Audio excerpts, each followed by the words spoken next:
దేవునికి స్తోత్రం కలుగునుగాక. ఈరోజు దేవుని వాగ్దానం అనే శుభ కార్యక్రమమునకు మేలందరినీ కూడా ప్రేమపూర్వకంగా ఆహ్వానిస్తా ఉన్నాము. నేటి లేఖన భాగము యెషయా గ్రంథము 49వ అధ్యాయము 16వ వచనము. చూడుము, నా అరచేతుల మీదనే నిన్ను చెక్కి ఉన్నాను, నీ ప్రాకారములు నిత్యము నా ఎదుట నున్నవి. దేవునికి స్తోత్రం కలుగునుగాక. చూడండి దైవజనమా, ఇక ఉదయకాల సమయంలో దేవుడు స్పష్టంగా మనతో మాట్లాడుతూ ఉన్నాడు. నిశ్చయముగా దేవుడు ఆయన అరచేతుల మీద నన్ను చెక్కి ఉన్నాడంట. కానీ మనం ఏమనుకుంటామంటే, ఈరోజు నేను ఎదుర్కొనేటువంటి పరిస్థితి, నా జీవితం ఎటువైపు వెళ్తుందో, నేను గమ్యం చేరుకుంటానా లేదా అని భయంకరమైనటువంటి ఆలోచనలో ఈరోజు మన జీవితాలు ముందుకు సాగుతున్నాయేమో. కానీ ఈ యొక్క ఉదయకాల సమయంలో పరిశుద్ధాత్మ దేవుడు ప్రేరేపిస్తూ చెప్తున్న మాట ఏంటంటే, నిన్ను ఆయన తన అరచేతుల మీద చెక్కుకొని ఉన్నాడు, నీ యొక్క ప్రాకారములు నిశ్చయము కూడా ఆయన ఎదుట ఉన్నాయంట.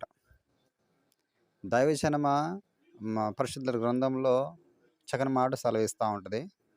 ఇశ్రాయేలును కాపాడువాడు కునకడు, నిద్ర పోడు అని. నిన్ను కాపాడేటువంటి వాడు ఆయన నిద్రించడు, ఆయన కునుకుపాటు వేయడు. ఎందుకంటే నిత్యము కూడా నిన్ను కాపాడేవంటి గొప్ప బాధ్యత ఆయనపై ఉంది కాబట్టి.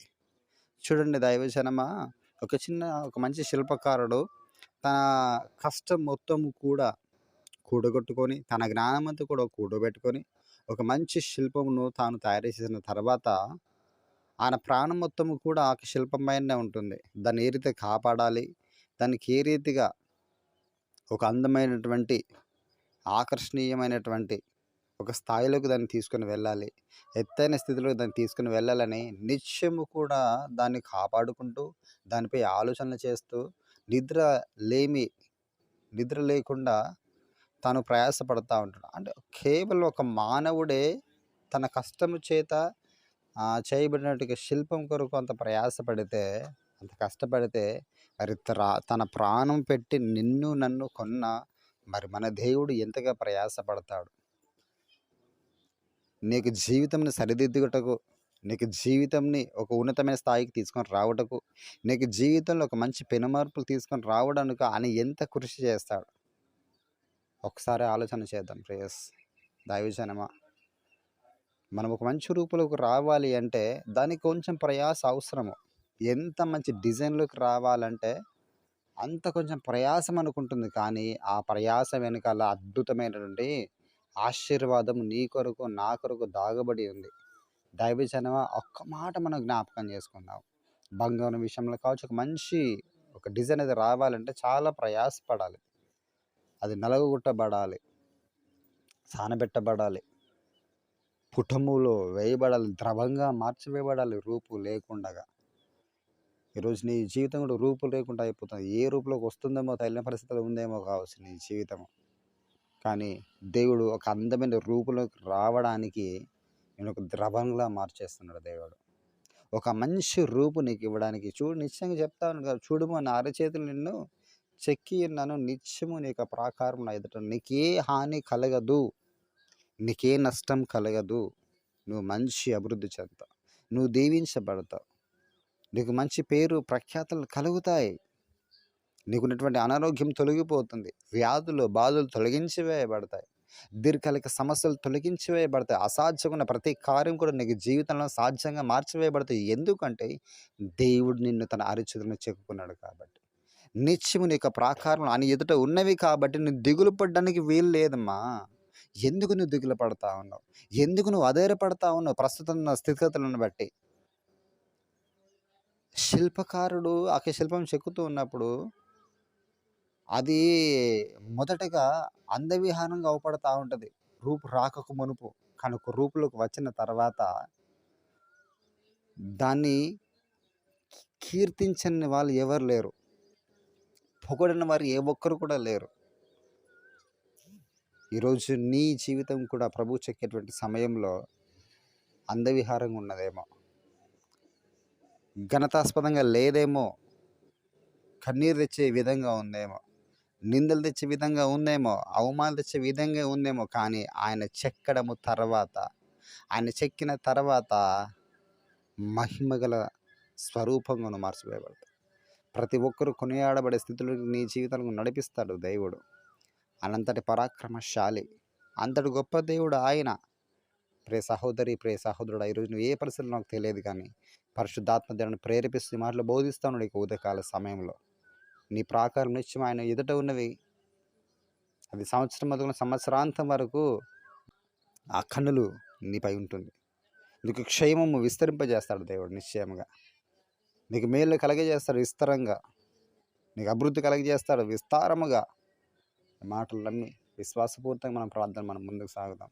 నీకున్న ఏ పరిస్థితి అయినా కూడా, వివాహం విషయంలో కావచ్చు, గర్భ విషయంలో కావచ్చు, రోగముల విషయంలో కావచ్చు, వ్యాధుల విషయంలో కావచ్చు, దుష్టశక్తుల విషయంలో కావచ్చు, ఆర్థికంగా ఆరోగ్యంగా కావచ్చు, మానసికంగా చితికిపోయిన విషయంలో కావచ్చు, కుటుంబపరంగా కావచ్చు, సామాజికంగా కావచ్చు, వ్యాపార పరంగా కావచ్చు, ఒక మంచి ఉద్యోగం విషయంలోనే కావచ్చు, అది ఏ స్థితి అయినా కూడా ఈ లోకంలో ఎన్ని సమస్యలు కానీ ప్రతి సమస్యకు నా దేవుని దగ్గర పరిష్కారం ఉంది.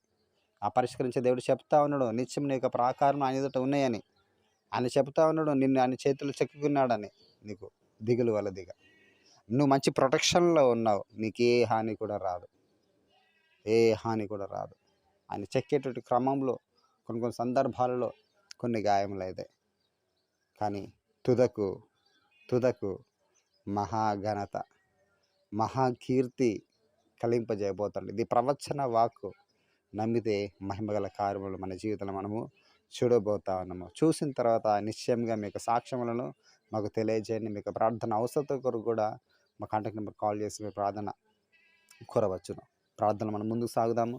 స్తోత్రమయ్యా, నీకే వందములయ్యా. ఈ ఉదయకాల సమయంలో ఎంతో అద్భుతమైన చక్కని మాట మీరు మాకు బోధించారు. నీకు స్తోత్రం ప్రభు. అవునయ్యా, నిత్యము మాకు ప్రాకారములు ఎదుట ఉన్నవి.